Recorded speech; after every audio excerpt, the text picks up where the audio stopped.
And this is the making of Perks. Wait, hold the jazz hands, guys. We didn't say cut. An actor's life is hard. Or you could say the actor's life is easy. I don't know. You know, an actor's life is what it is. You need to know what you're getting into when you come to the city. It's not all that simple. You hear a lot of no's.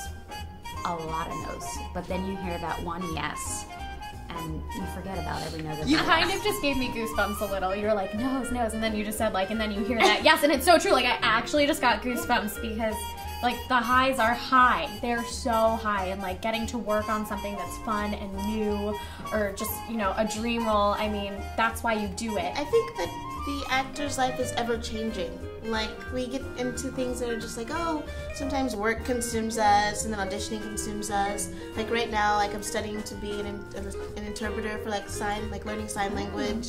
So that's something that I'm like really into. Hello, special skills. Hey, you know, I'm you know, I'll give you some stuff. And then we can draw upon that experience and like put it on film, you know? And I just think even despite the difficulties that come your way, we all learn from them. Just go explore the world and learn. You never know what friend or what coworker or what boss will, you know, give you that next gig, and who can give you an opportunity that you never thought, you know, would happen. I know most of us, you know, got this gig because we were friends with somebody, you know, it wasn't that audition. So it's just important kind of to be nice to everybody you meet, you know.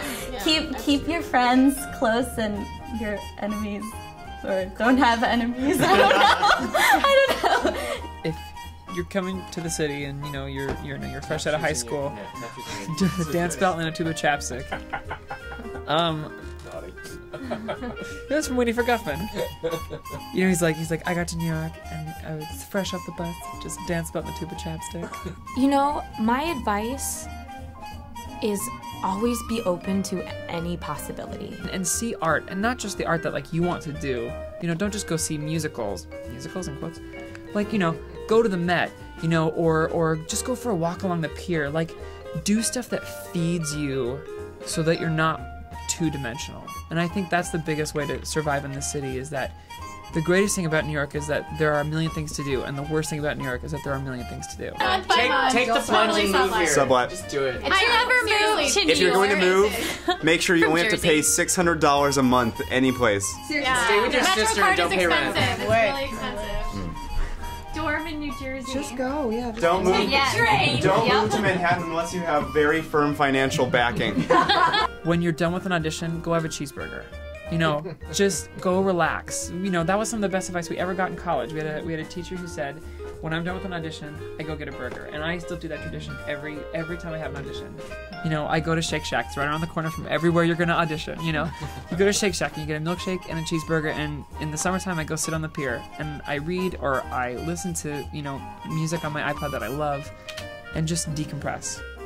You kind of just gave me goosebumps a little.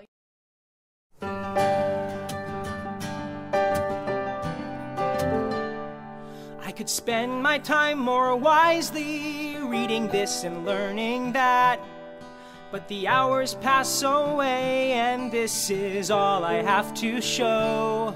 I could hang with someone brighter, but it helps me as a writer. 'Cause if it sucks, I know you'll tell me so. And that's the reason I keep you around. 'Cause I can't do it alone. Yes, that's the reason I keep you around. And if no one seems to care, at least I've got a friend who's always there.